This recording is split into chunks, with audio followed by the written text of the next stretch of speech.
Au nom du Père et du Fils et du Saint-Esprit. Amen. La paix de Jésus soit dans votre maison, sa paix et sa joie. Alléluia. Nous poursuivons l'évangile selon saint Marc. Selon saint Marc, c'est le chapitre 1, versets 29 à 39.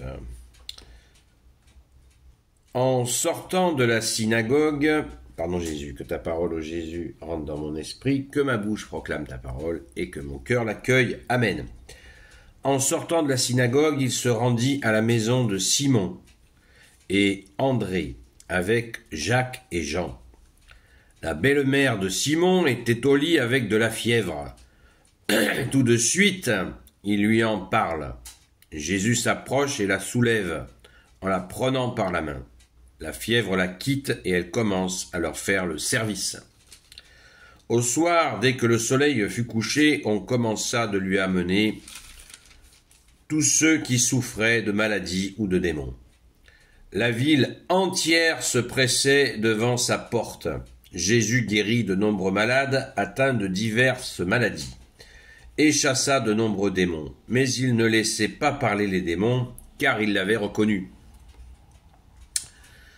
Au petit matin, alors qu'il faisait encore nuit, Jésus se leva, sortit et s'en alla dans un lieu désert. Il y resta en prière. Simon et ses compagnons se mettent à sa recherche. Et quand ils le trouvent, ils lui disent « Tout le monde te cherche ». Il leur dit « Alors, sortons d'ici, allons au village voisin pour que j'y prêche aussi. C'est pour cela que je suis sorti. » Il alla donc prêcher dans leur synagogue. Par toute la Galilée, il chassait aussi les démons.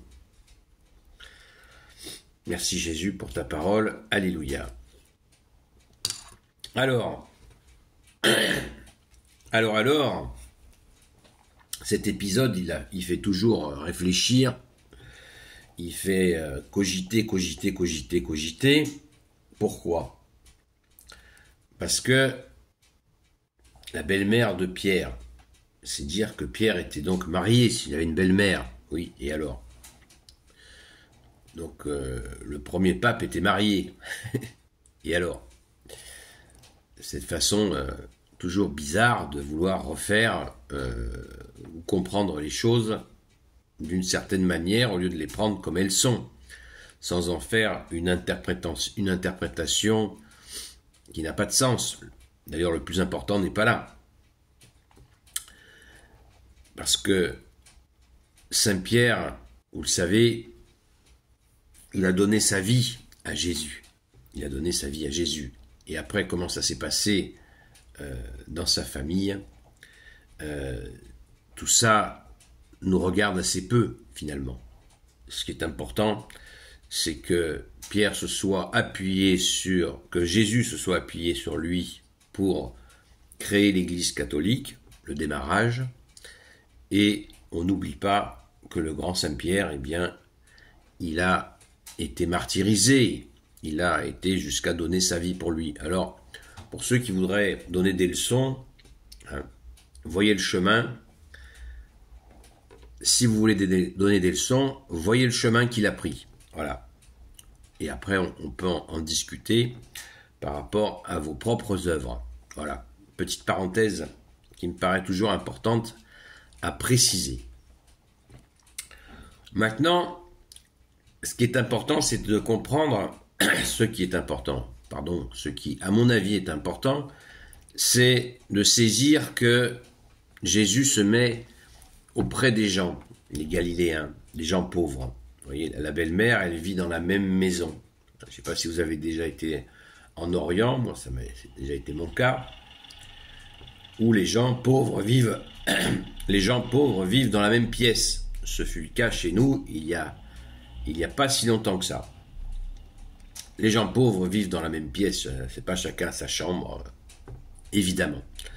Donc la belle-mère, elle est là, elle devait avoir un coin de la pièce comme tout le monde, avec quelques couvertures, quelques coussins, et puis basta.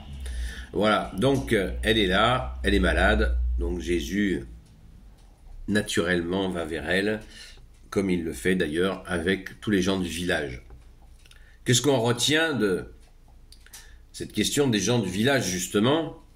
Jésus guérit tout le monde, il chasse des démons, il fait fermer la bouche aux démons parce qu'il ne veut pas que sa divinité soit découverte trop vite. Ça nous a été précisé dans la lecture d'hier. Je vous invite à voir la vidéo d'hier si vous débarquez maintenant. Vous comprendrez mieux. Le contexte, c'est que Jésus commence sa vie publique. Il ne veut pas afficher sa divinité, comme je vous le disais hier. Il ne leur dit pas « Coucou, je suis Dieu. Vous allez voir ce que vous allez voir. » Non. Jésus est doux et humble de cœur. Il se mêle aux gens simples. Il vient lui-même, il a vécu toutes ces années avec la Sainte Vierge et Saint Joseph dans son travail et dans l'humilité. Et là, il est sorti. D'ailleurs, il nous le dit lui-même, il est sorti. Belle expression. Et justement, il est dans cette proximité avec les gens, mais proximité ne veut pas dire, dans sa proximité avec les gens, ça ne veut pas dire qu'il se laisse bouffer, parce qu'on sait très bien que c'est très gentil, c'est très agréable, c'est très fraternel, c'est très tout ce qu'on veut, mais les gens veulent vous garder pour eux. Surtout quand vous guérissez tout le monde. Ça aide. Donc, Jésus, il voit le truc venir, et hop, un matin, il disparaît. Il disparaît. Pourquoi disparaît-il? Ben justement, pour pas se faire coincé sur un secteur alors qu'il a tout le parcours qu'il va faire pendant 3 ans à faire. Jésus garde la route qu'il a tracée, qu'il a à faire avec son Père et l'Esprit Saint. Amen.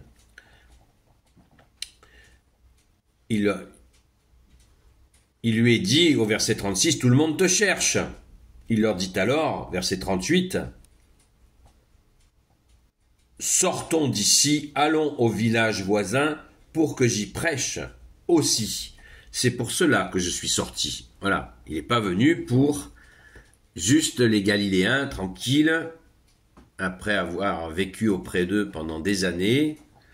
Eh bien, non, Jésus est bien venu pour tout un tas de situations, d'annonces de gens de toutes sortes, des riches, des pas riches, des pauvres, des moins pauvres, des moyens, tout ce qu'on veut, même des soldats romains. Il est venu, même des collecteurs d'impôts, il est venu pour absolument rencontrer, on va dire, toutes les couches de la société. Et ça, c'est absolument essentiel à retenir.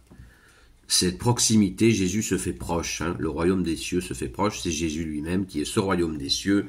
Et ainsi, eh bien, c'est magnifique.